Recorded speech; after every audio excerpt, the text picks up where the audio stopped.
Hi guys, Bolts96 here, but the O is a 0, and we are back looking at one player from each Premier League team that each of the other Premier League teams could sign, and in this one we are looking at Crystal Palace. Now, I personally like Palace as a team and I hope they don't go down, but it is a possibility, and it means that some of these transfers could be more suited to them being in the Championships, some more suited in the Premier League, and I have tried to stem more into that way, I think, because I do believe that they will stay up, but that's a question for another day. These are the players who I think Crystal Palace could sign from the other Premier League teams this season. Arsenal, Cedric Soares. Crystal Palace have a lot of players whose contracts are up this summer, and next season we could be looking at a very different team. At the time of recording, both Klein and Ward will leave the club in the summer, leaving Palace with no senior right backs. Cedric Soares is a good player, and as long as he can keep fit, he will be a good addition to the Palace squad. Aston Villa, Morgan Sanson.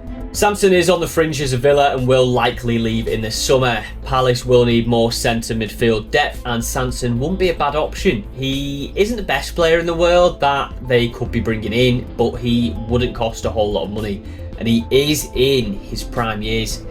Currently out on loan in League 1 and playing regularly, he could come in with match fitness and raring to go. Bournemouth, Jefferson Lerma. Lerma's contract is up in the summer, and there are going to be a bunch of teams in the hunt for him. He has come up already in a previous episode of these lists, and he is likely to come up again, as there are a number of teams in the Premier League who should try and get him in. A very good player with a combative nature, and in his prime years, he'd be a starter for this Palace side. Brentford, Pontus Jansson.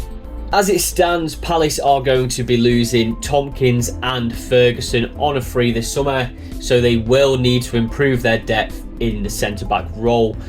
They couldn't really go wrong with Jansson as a squad player.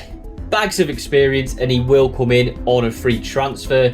He would do a job for a couple of seasons, and that is either as a squad player in the Premier League, possibly as a starter in the Championship.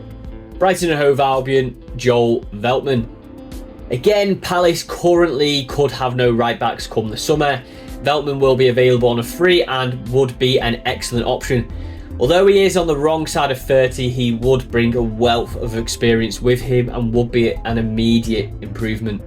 The chance to get in a player with 28 international caps and nearly a decade of playing for Ajax and in the Champions League before he came to England, that is evidence of that immediate improvement. Chelsea, Ruben Loftus-Cheek. I think this could be the summer where we see Loftus-Cheek leave Chelsea on a permanent deal. It just feels like it is time. He is hitting his prime years, and unfortunately injury has blighted his career quite a bit. But he needs a move away, and Palace would be an excellent choice. Having previously played for them on loan and playing well at the time, he would be a very nice player for them to bring into their midfield. Everton, Tom Davies. Davies is available on a free in the summer, and he would be a very good addition to the Palace squad. Homegrown and still only 24 years of age, he could have a good career at Palace. Quite a tidy player on the ball, and it seems like he would just suit that squad nicely. Fulham, Tosin Adara Bayoyo. Adara Bayoyo is going to be available on a free in the summer, and he will have a few suitors, as he is a decent player who, despite his age, has been around the block quite a bit already. Palace are due to lose 2 of their 5 senior centre-backs and could lose further if any of the bigger clubs come in for the likes of Gehi and Anderson. They need reinforcements back there, and Adara Bayoyo will be a good one at that. Leeds United, Junior Firpo. I think a left-back reinforcement will be on the agenda for Palace in the summer, and Firpo could do a job for them. With Leeds' position in the Premier League teetering on a knife's edge at the minute, Firpo could be available on a cut-price deal, and he would be a good option for Palace. He has quite an all-round skill set and would suit a team like Palace if they manage to stay up themselves. Leicester City, Ryan Bertrand. Yet another free agent option here for Palace. Bertrand looks set to leave Leicester in the summer. Palace will need a backup option at left back, and Bertrand could be that. He is getting on, but he has been a really good player throughout his career and would add some experience as well as competition on that side of the pitch. Liverpool, Curtis Jones.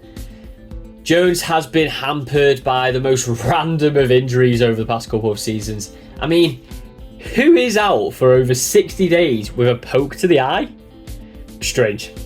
But I think those injuries have actually had an impact on his game time for the club, as he has lost his place a bit.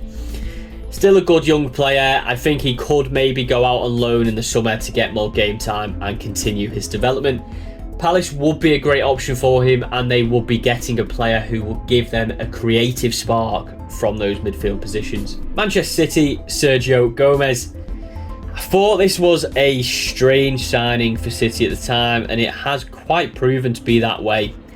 Hasn't had a lot of game time and will probably be loaned out in the summer. Palace will need fullbacks, and Gomez will be a decent option for a year or two loan to give them assurances of cover on that side. Manchester United, Amad Diallo.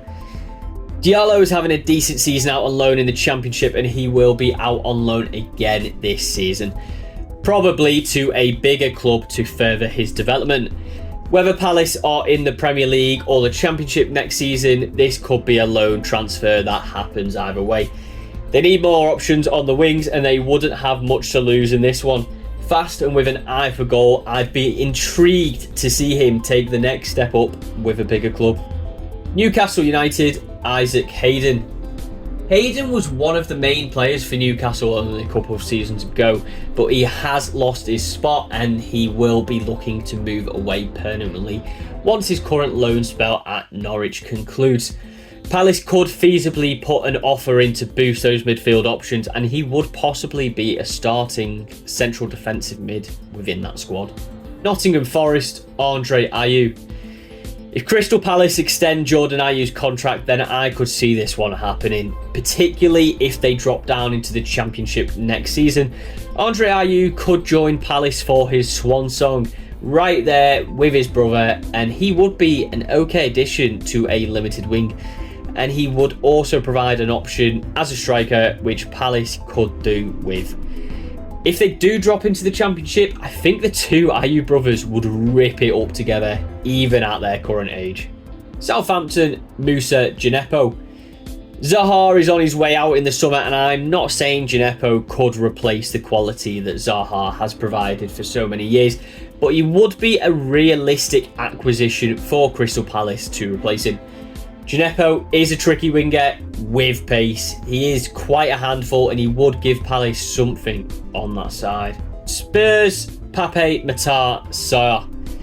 Sarr will almost certainly be loaned out again this summer, and a Premier League team could be a likely destination. I'd be intrigued to see him get more game time, and Palace would likely be able to offer him that. Hopefully, if this happens, he'd be able to produce the performances for them in return. West Ham United, Ben Johnson.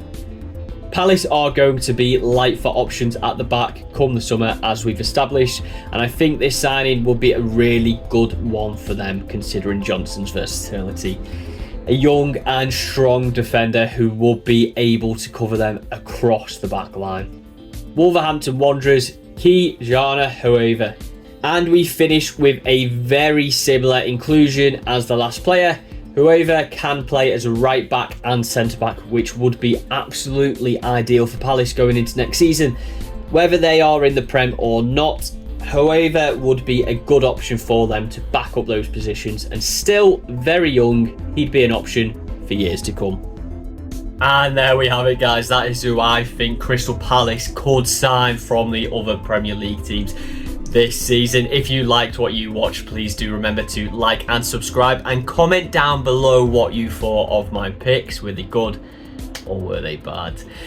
Please do remember to check me out across some of my other socials. I am on Twitter, TikTok, Instagram, YouTube of course, and Twitch, which is where I do all of my streaming, all under the same handle, Bolts96, but the O is 0. Thank you very much for watching, guys, and on the next episode we will be looking at Everton which will be a big one. So please do remember to come back and check it out. Thank you very much for watching, and I'll see you next time.